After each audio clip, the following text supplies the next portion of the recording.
এই নেন দাদা আপনাদের ভাত। দাদা ভাতের সাথে কি খাবেন?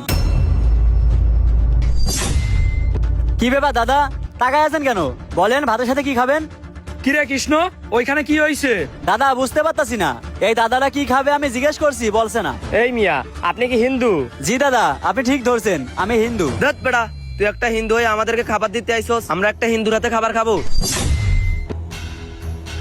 এই কৃষ্ণ, কি হয়েছে রে? বাইরে এরকম রাগারাগি করে কেন? না দাদা তেমন কিছু না। দাদা খাবার তো আর আমি রান্ধি নাই, আমি শুধু খাবার সার্ভ করি। এই মেয়ে, আপনি যে খাবার দিছেন, খাবারে আপনার হাত লাগে নাই? আপনার হাতের খাবার আমরা খাবো? দাদা খাবার দিতে গেলে হাত তো একটু লাগবেই, আপনারা একটু ম্যানেজ করে নেন কষ্ট করে। কষ্ট করে ম্যানেজ করবো মানে? এই মিয়া, দোকানের মালিক কই? এই ভাই, আপনি ওখানে বসে বসে কি দেখতেছেন? এদিকে আসেন। কি হয়েছে ভাই, বুঝলাম না। আচ্ছা দাঁড়ান, আসছি। কি হয়েছে ভাই আপনাদের? এই মেয়ে, হয় নাই কি? এটা একটা মুসলমান হোটেল, আপনি এই জায়গায় হিন্দু স্টাফ রাখছেন কেন? আপনি রাখবেন একটা মুসলমান স্টাফ। আসলে ভাই, রান্না তো আর ও করে নাই, ও আমার অনেক ছোটবেলার বন্ধু, এই কারণে ওরে আমি হোটেলে কাজে নিছি। আপনাদের কি কোনো সমস্যা আছে? ওই মিয়া, সমস্যা না থাকলে কি বলতাম? ও আচ্ছা, ও হিন্দু, এই কারণে আপনাদের সমস্যা। আচ্ছা কি সমস্যা একটু বলবেন? ভাই, আমাদের সমস্যা হলো আমরা কোনো হিন্দু লোকের হাতের খাবার খাইতে পারবো না। আপনি কি চান আমরা এখান থেকে চলে যাই? না ভাই, আপনারা চলে যান, এটা আমি চাইবো কেন? ভাই তাইলে একটা কাজ করেন, এই স্টাফটা এখান থেকে সরান আর এই ভাতটা চেঞ্জ করে দেন। এই ভাতটায় আপনার এই স্টাফের হাত লাগছে, এই ভাত আমরা খাইতে পারবো না, নতুন করে ভাত দেন। কি বলেন? এই ভাতেও হাত দিছে, এই কারণে আপনারা ভাত খাবেন না? না, আমরা খাবো না। আপনি কি নতুন করে আমাদের বাদ দিবেন, নাকি আমরা এখান থেকে চলে যাব? না না ভাই, আপনারা চলে যাবেন কেন? দেখেন, আপনারা যদি এই খাবারগুলা রেখে চলে যান, তাহলে তো খাবারগুলো শুধু শুধু নষ্ট হবে, আর শুধু শুধু খাবারগুলো নষ্ট হয়ে যাক, এটা তো আর আমি চাইবো না। আপনারা আমার হোটেলের কাস্টমার, আপনারা এইভাবে চলে যাবেন, এটা তো আমি চাই না ভাই, এটা আমি কখনোই চাইবো না। আপনারা ভাতগুলা খেয়ে যান ভাই, একবার ভাতগুলা খেয়েই দেখেন, আমরা যে তরকারিগুলা রান্না করি এগুলা টেস্টি হয়। কিছু করার নাই ভাই, এই খাবার নষ্ট হবেই। এই খাবার যদি আমাদের ফ্রিতেও দেয় তাও আমরা খাবো না, কারণ এই খাবারে আপনার এই হিন্দু স্টাফ হাত দিচ্ছে।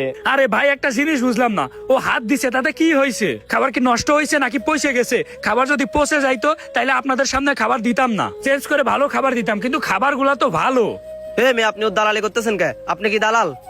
ভাই এখানে দালালির কিছু নাই, আপনি আমার হোটেলের একটা স্টাফে এইভাবে বলবেন, এটা তো আমার কাছে ভালো লাগবে না ভাই। খাবারটা যদি নষ্ট হয়ে যেত বা পচা বাসি খাবার হইতো, তখন আপনারা না খেয়ে চলে যাইতেন, আমি আপনাদেরকে আরো সরি বলতাম, কিন্তু খাবারের তো কোনো সমস্যা নেই, তাইলে আপনারা খাবেন না কেন? এই মেয়ে, আপনি ঘুরায় ফিরায় এক কথা বলতেছেন কেন? বলছি না হিন্দু রাতের খাবার খাবো না। ও আচ্ছা, আপনারা তাইলে খাবার খাবেন না? কেন খাবেন না? এই বেটে, ও হিন্দু থেকে খাবো না, তোর কোনো সমস্যা? আমার সমস্যা, বের হ আমার হোটেল থেকে। কিরে বসে আছিস কেন? বেরোইতে বলছি না? ভাই, আপনার ব্যবহার ঠিক করেন, আপনার কিন্তু কথাবার্তা হচ্ছে না। কথাবার্তা হচ্ছে না, তুই কি করবি? ভাই, আমরা আপনার দোকানের কাস্টমার আর আপনি আমাদের সাথে এরকম ব্যবহার করতেছেন, তাও আবার একটা হিন্দু লোকের জন্য। ভাই শুনেন, আপনারা যদি যৌক্তিক কথা বলতেন তাহলে আপনাদের কথা আমি মেনে নিতাম, কিন্তু আপনারা যেই কথাগুলো বলতেছেন পুরাই অযৌক্তিক। আরে ভাই, একটা হিন্দু স্টাফ আপনাদেরকে খাবার দিছে, তাতে কি এমন হয়েছে? হিন্দুরা কি মানুষ না? নাকি হিন্দু ধর্মের ভাইদেরকে আপনারা মানুষই মনে করেন না? ভাই শুনেন, এটা একটা ব্যবসা প্রতিষ্ঠান, এখানে বিভিন্ন ধর্মের মানুষ কাজ করতে আসবে, বিভিন্ন ধর্মের মানুষ খাইতে আসবে, এখানে এমন করার তো কিছু নাই ভাই। আমাদের এখানে কোনো ধর্মের মানুষের জন্য তো নিষেধ নাই, আর তাছাড়া ভাই আমাদের ধর্ম তো এমন শিখায় না যে অন্য ধর্মের মানুষের হাতের খাবার খাওয়া যাবে না। ঠিকই তো বলছেন ভাই, আমরা তো এইভাবে কখনো ভাইবে দেখি নাই, আর আমাদের ধর্ম তো এরকম হিংসা বিদ্বেষ শিখায় না। দাদা, আমাদের ভুল হয়েছে, মাফ করে দিয়েন। সমস্যা নেই দাদা, আপনি আমাদের হোটেলের কাস্টমার, আপনি আমাদের অতিথি, আপনার কথা আমি কিচ্ছু মনে করিনি। তারপরও দাদা, আপনি কিছু মনে করেন না। যান দাদা, আপনি আমাদের জন্য তরকারি নিয়ে আসেন। যা,